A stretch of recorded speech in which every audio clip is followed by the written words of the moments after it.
I've always wanted to play, see. I've always wanted to play basketball. It's one of my secret ambitions. But I never could. I don't have that coordination to be able to play basketball, you know. But I love to see people. My brothers both played. I love to see women athletes play, you know, because it's extraordinary to me, because then I understand it a lot better. You know, when guys play, it's so fast moving, I can't quite understand who's doing what or whose basket this is or whatever, you know, but I love to see women play ball. I love to see it.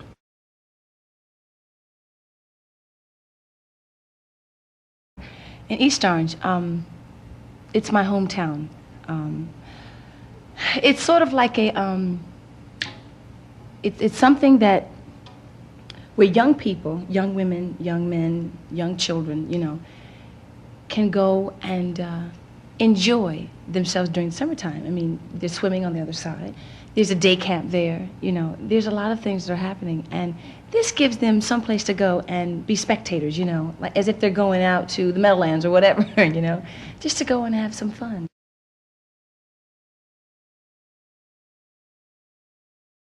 Yeah, yeah, we sponsor teams, you know, different people in the community, you know, sponsor different teams, and I chose to sponsor one this summer. It's about just being a person, being real, and I think that's what my community appreciates about me, is that I can still go back, and we can still talk and laugh and have fun. I think that if I had come trying to be the superstar, you know, with the fur coat or whatever, you know, with the red carpet rolled out, I think that's when people react that way. You make them kind of want to attack you. It's like if you come normal, regular, and just, you know, like the person that you are, then they're not so, you know, so ready to jump you, or to, you know, they want to talk to you. Like, everything's cool, everything's free, you know, it's all right. I'm still a person, you know, that kind of thing.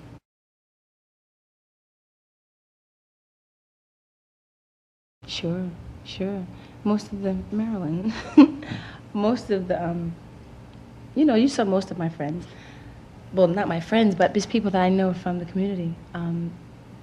A lot of them still live there, a lot of them don't. A lot of them come back to play ball, you know, a lot of them come back to just to see one another, just to say hi.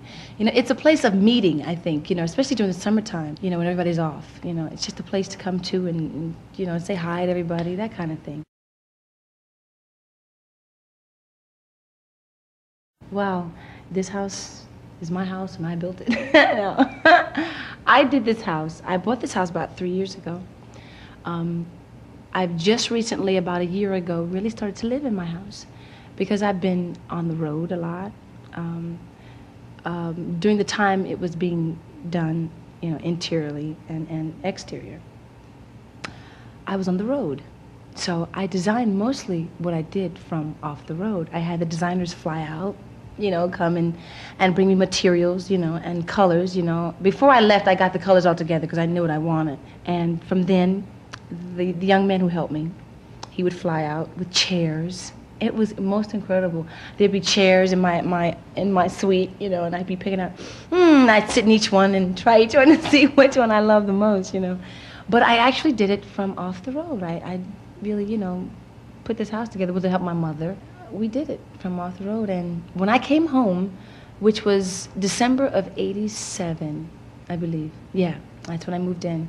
I gave a party for my family, you know, my mother's side and my father's side, and everybody came. So the day that I gave the party was the first day that I had actually walked inside my own home, done and everything. So it was really, really exciting, you know, to walk in with everybody and be. I was looking like everybody else was. I was like, oh, isn't that beautiful? Ooh. But I just started to really, really learn it, really live in it and feel it as my home.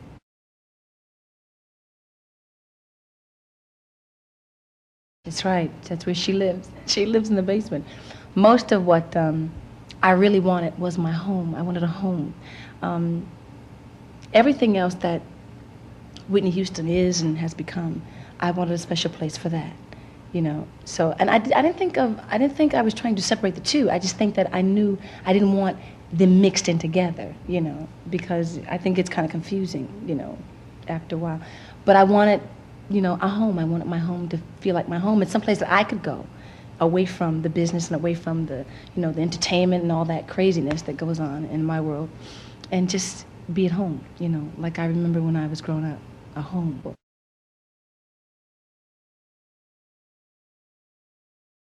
I do that sometimes. It's so funny because today is like really the first day that I've been back to East Orange. I mean, in a long time. Today's the first day I really drove my car. I haven't really been out, I've been recording, which is part of the reason why. But I do that sometimes. I lock myself up in here, and this is where. But I don't feel locked up because I feel like I can always go out, But I'm comfortable here. I like this space of mine, and I have a lot of room.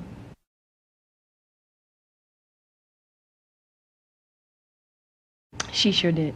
My mother, well, she raised us in church. For a while, I know, because it's a family tradition, that church was a part of our life. You had to go to church whether you liked it or not, But as growing up, I loved it. I loved going to church. I loved to sing. I loved the choir. I loved the whole excitement of going to church and that feeling there. Let me try to explain it to you. Okay. On Sunday, let's say Sunday, for instance, there's an 8 o'clock service. There's 11 o'clock service. There is sometimes, you have the afternoon basically off, and then there's an evening service, like 5-ish, 4-ish, 5-ish, something like that.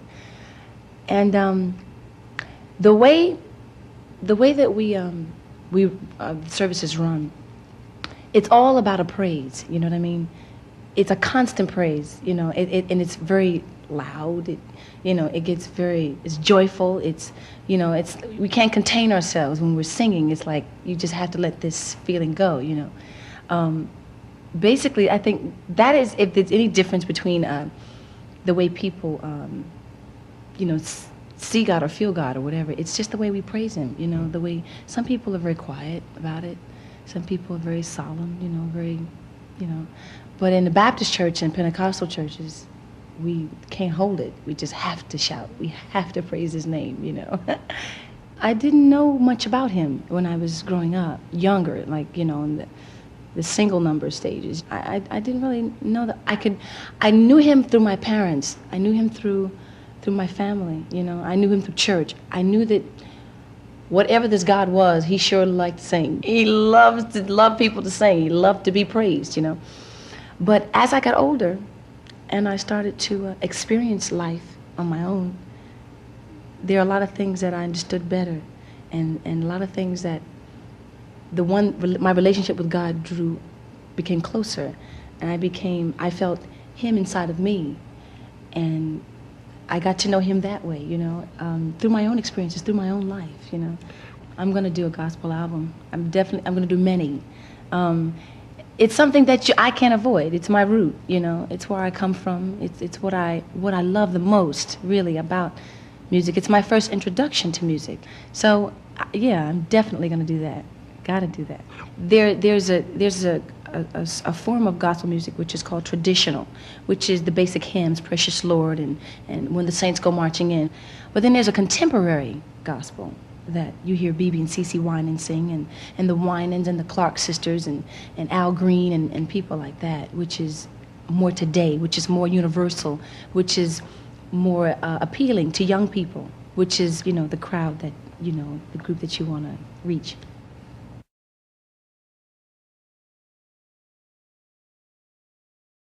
I don't know. Maybe the secret is maybe I have experienced it in some way or another. But even if I haven't, somehow I know someone has. And I can feel that. Even if I don't know firsthand for myself what it's like, I can understand it. I can understand how somebody could feel that way about their man, or feel that way about their relationship with their, just relationship, period.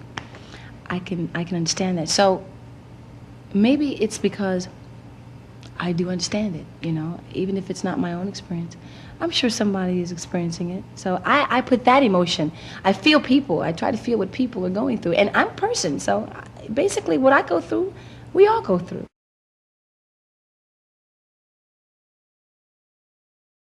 Absolutely. You know how how I really know that a song is very special?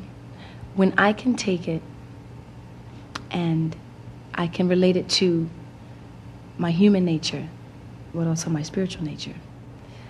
All the man I need. The words are, I used to cry at night, but that was all before he came. I used to cry myself to sleep at night, but that was all before he came.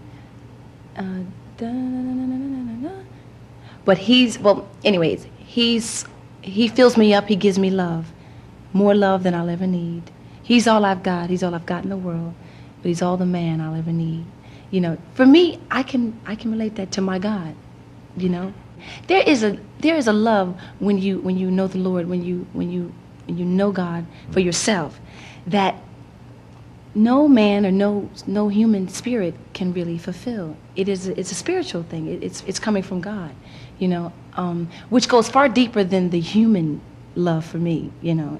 But All the Man I Need is a perfect example of how I listen to the lyric, and lyric that is most appealing to me are lyrics that talk about love, whether love gone bad, love good, love indifferent, but you can still feel the depth of it. You know what I mean? It's just not singing about a relationship, you know, or just, you know, oh yeah, he hurt me, he loved me, and he's gone now, you know. But it's what you've conquered. You know what I mean? The victory. You know, what you come out with, the strength. You know, I was hurt and I was there, I was sad about it, but hey, life goes on.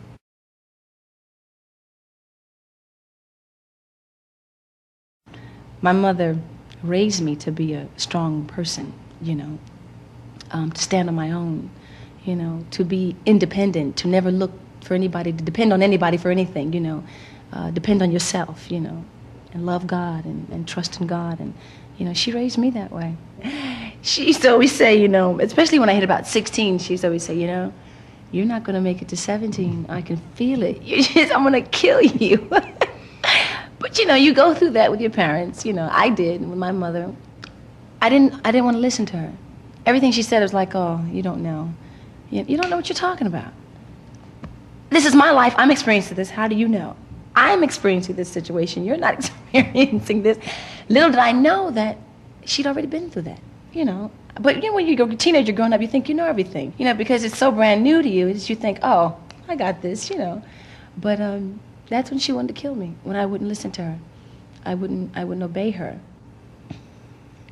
I think, you know, when I turned 19, I moved from my mother's home. I got real grown up, and I said, well, I'm going to move because I can't live with these rules, and you can't tell me what to do anymore, and I'm a grown person. So I moved. And I cried for 2 days. I didn't realize what being on my own really was. Until I think maybe a year after moving, I went to my mother and I said, Mom, I don't know what I was thinking about, but when I made that move, I took a big step. She said, yeah. You know, you didn't know that? I said, well, I knew that I was taking a big responsibility, but I didn't know how big. And I think then we realized, and I said, you know, and then when you're away from your mother, away from your parents, things I used to tell you start coming back into your head. You know, it's it's wild. And I started to tell her this. She said, yeah, but you wouldn't listen to me then because you didn't want to hear anything I had to say. I said, yeah, and I was really being a little imp. But I remember now, and everything you told me paid off.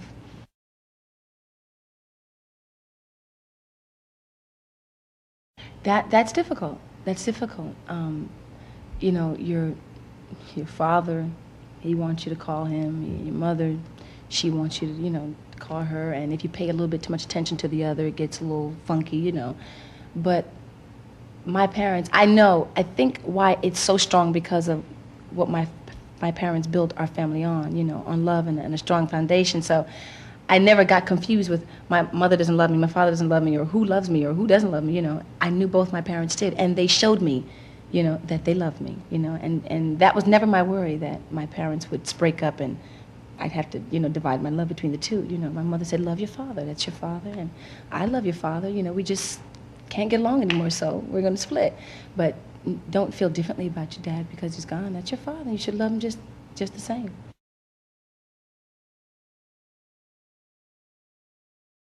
I know, and I always say, what am I gonna do next? And with me, it's like I wear one outfit. I can't wear it again because it's been seen already. You know what I mean? I mean, especially for TV. If I wore that dress and then I wore it at another function, they'd say, oh, she's wearing the same clothes.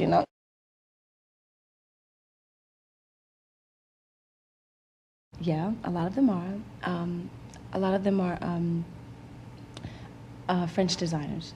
I like Azadine Alaya, Valentino.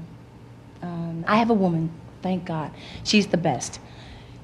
I've known her since I was very young, and she used to be in the fashion industry.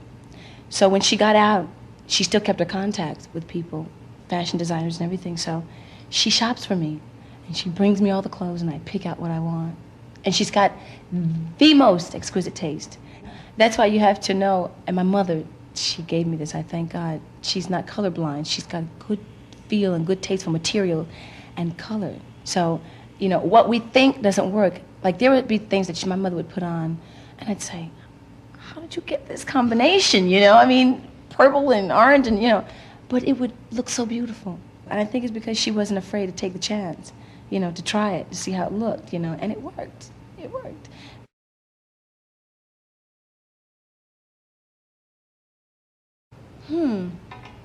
God. There's a young man that designs for me.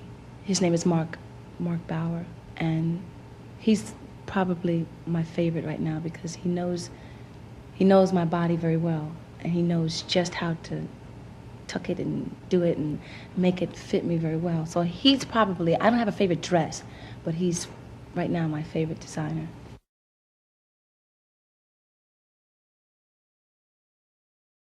No, but I'm getting older.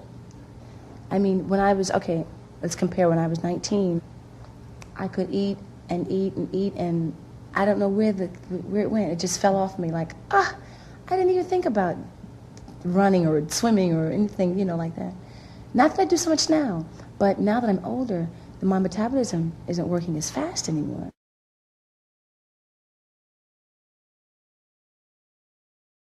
No, I have a sauna in my bedroom and a jacuzzi bathtub in my bedroom and a little gym workout area in my bedroom. So I ride my bicycle. I like to ride my bicycle. That's fun for me, because I don't get to do it very often. So I think like twice a week I try to ride.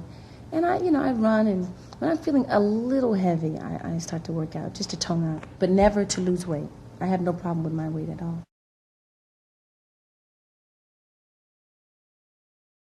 I love fried chicken. I love, the things I grew up on. Potato salad and candied yam, sweet potato pie. My aunt, who cooks for me, she's such a great cook, but she's such a health conscious cook.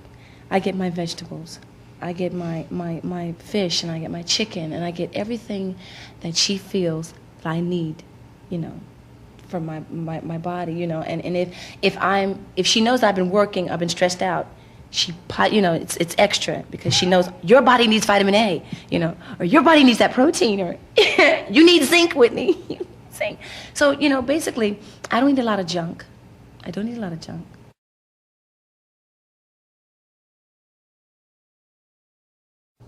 Oh, what makes me angry?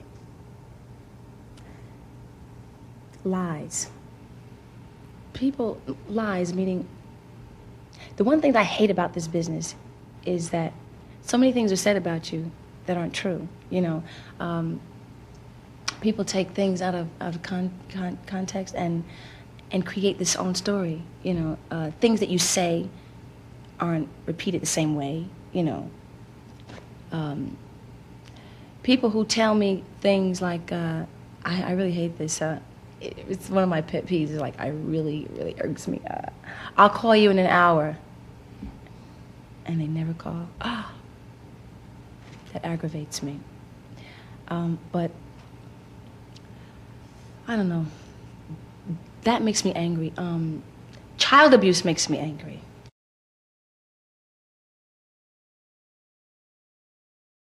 because for children, it bothers me that children who are helpless, who depend on adults for their security and for their care and for the love. It bothers me, it makes me angry. I've seen children that have been abused, kids growing up in my neighborhood. A lot of them were abused. You know, you have a situation where, let's say, the mother takes in a boyfriend, the mother takes in a step-husband, you know, or his husband and stepfather to the child, and they don't get along. You know, I have a lot of my friends didn't get along with their stepfathers, and were hit, you know, hit a couple of times, beat, thrown out the house, that kind of thing.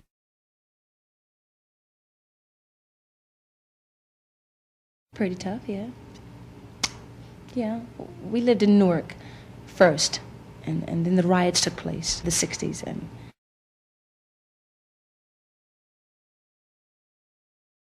oh yeah, absolutely. I remember lying on the floor and eating off the floor for the bullets, you know, the bullets were flying, would go through you. Sure. I grew up in the ghetto. I mean, that's where I grew up.